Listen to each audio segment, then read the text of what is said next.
ओम नमः शिवाय। सावन माह में भगवान भोलेनाथ की पूजा करने वाले हर भक्त की भगवान भोलेनाथ सभी मनोकामनाएं पूर्ण करें। भगवान भोलेनाथ की कृपा आप सब पर बनी रहे। हमारे चैनल पर सुनाए गए पिछले सभी अध्यायों की कथा का श्रवण करने के लिए आप सभी का बहुत बहुत धन्यवाद। और आज सुनते हैं श्रावण महात्म्य के अध्याय 12 की कथा को। प्रेम से बोलिए ओम नमः शिवाय। ईश्वर बोले, हे ब्रह्मपुत्र, अब मैं स्वर्ण गौरी का शुभ व्रत कहूँगा। यह व्रत श्रावण मास में शुक्ल पक्ष तृतीया तिथि को होता है। इस दिन प्रातः काल स्नान करके नित्य कर्म करने के बाद संकल्प करें और 16 उपचारों से पार्वती तथा शंकर जी की पूजा करें। इसके बाद भगवान शिव से प्रार्थना करें, हे देवदेव आइए, हे जगतपते, मैं आपसे प्रार्थना करता हूँ, हे सुरसत्तम, मेरे द्वारा की गई पूजा को आप स्वीकार करें। इस दिन भवानी पार्वती की प्रसन्नता और व्रत की पूर्णता के लिए दंपतियों को 16 वायन प्रदान करें और द्विज श्रेष्ठ की प्रसन्नता के लिए मैं ये वायन प्रदान करता हूँ, ऐसा कहें। चावल के चूर्ण के 16 पकवानों से 16 बांस की टोकरियों को भरकर तथा उन्हें वस्त्र आदि से युक्त करें और पुनः 16 द्विज दंपतियों को बुलाकर इस प्रकार कहते हुए प्रदान करें, व्रत की संपूर्णता के लिए मैं ब्राह्मणों को प्रदान कर रहा हूँ। मेरे कार्य की समृद्धि के लिए सुंदर अलंकारों से विभूषित तथा पतिव्रत से सुशोभित ये शोभामयी सुहागिन स्त्रियां इन्हें ग्रहण करें। इस प्रकार 16 वर्ष अथवा 8 वर्ष या 4 वर्ष या 1 वर्ष तक इस व्रत को करके शीघ्र ही इसका उद्यापन कर देना चाहिए। पूजा के अनंतर कथा का श्रवण करके पाचक की विधिवत पूजा करनी चाहिए। सनत कुमार बोले, हे प्रभु, इस व्रत को सर्वप्रथम किसने किया, इसका महात्म्य कैसा है और इसका उद्यापन किस प्रकार करना चाहिए, वह सब आप मुझे बताइए। ईश्वर बोले, हे महाभाग, आपने उत्तम बात पूछी है। अब मैं आपके समक्ष मनुष्यों को सभी संपदाएं प्रदान करने वाले स्वर्ण गौरी नामक व्रत का वर्णन करता हूँ। पूर्व काल में सरस्वती नदी के तट पर सुविला नामक विशालपुरी थी। उस नगरी में कुबेर के समान चंद्रप्रभ नामक एक राजा राज्य करता था। उस राजा की रूप लावण्य से संपन्न, सौंदर्य तथा मंद मुस्कान से युक्त और कमल के समान नेत्रों वाली महादेवी और विशाला नामक 2 भार्याएं थीं। उन दोनों में ज्येष्ठ महादेवी नामक भार्या राजा को अधिक प्रिय थी। आखेट करने में आसक्त मन वाले वे राजा किसी समय वन में गए और सिंहों, शार्दूलों, सूकरों, वन्य भैंसों तथा हाथियों को मारकर प्यास से आकुल होकर उस घोर वन में इधर उधर भ्रमण करते रहे। राजा ने उस वन में चकवा चकवी तथा बत्तखों से युक्त, भ्रमरों तथा पिकों से समन्वित और विकसित मल्लिका, चमेली, कुमुद तथा कमल से सुशोभित अप्सराओं का एक सुंदर सरोवर देखा। उस सरोवर के तट पर आकर उसका जल पीकर राजा ने भक्तिपूर्वक गौरी का पूजन करती हुई अप्सराओं को देखा। तब कमल के समान नेत्रों वाले राजा ने उनसे पूछा, आप लोग ये क्या कर रहे हैं? इस पर उन सब ने कहा, हम लोग स्वर्ण गौरी नामक उत्तम व्रत कर रहे हैं। यह व्रत मनुष्यों को सभी संपदाएं प्रदान करने वाला है। हे नृपश्रेष्ठ, आप भी इस व्रत को कीजिए।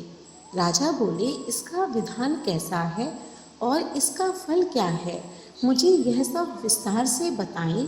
तब वे सारी स्त्रियां बताने लगीं, हे राजन, यह स्वर्ण गौरी नामक व्रत श्रावण मास की शुक्ल पक्ष की तृतीया को किया जाता है। इस व्रत में भक्तिपूर्वक अत्यंत प्रसन्नता के साथ पार्वती तथा शिव जी की पूजा करनी चाहिए।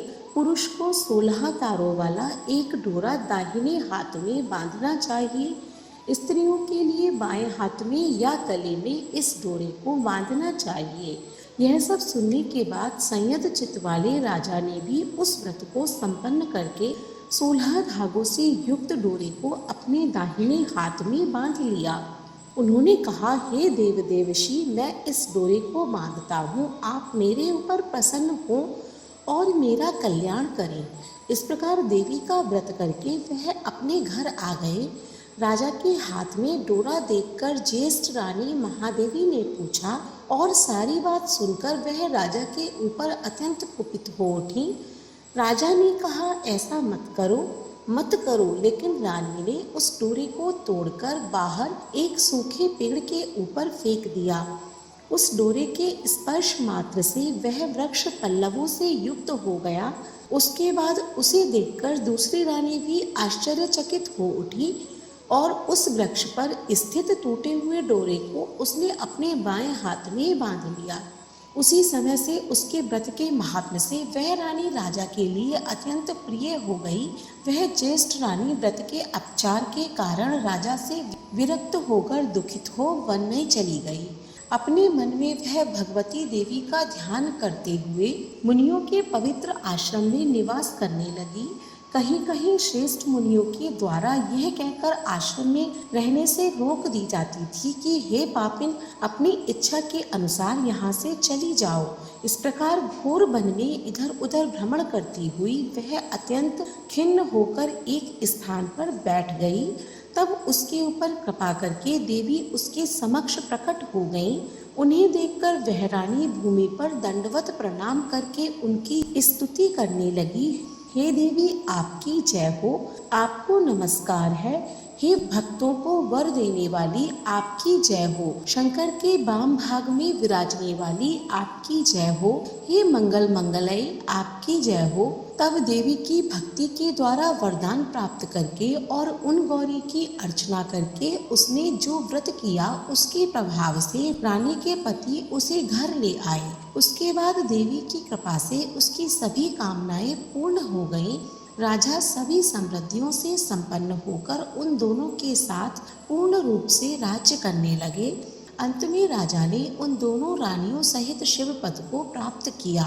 जो स्वर्ण गौरी के इस उत्तम व्रत को करता है वह मेरा तथा गौरी का अत्यंत प्रिय होता है और विपुल लक्ष्मी प्राप्त करके तथा भूलोक में शत्रु समूह को पराजित कर शिवजी के विशुद्ध लोक को जाता है।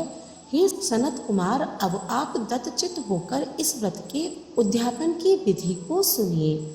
चंद्रमा तथा तारावल से युक्त शुभ तिथि तथा शुभ वार में एक मंडप बनाकर उसके मध्य में अष्टदल कमल के ऊपर धान्य रखकर उस पर एक कुंभ स्थापित करें। पुनः उसके ऊपर 16 पल प्रमाण का बना हुआ एक तिल पूरित ताम्रमय पूर्ण पात्र रखें और उस पर माता पार्वती और भगवान शंकर की 2 प्रतिमाएं स्थापित करें।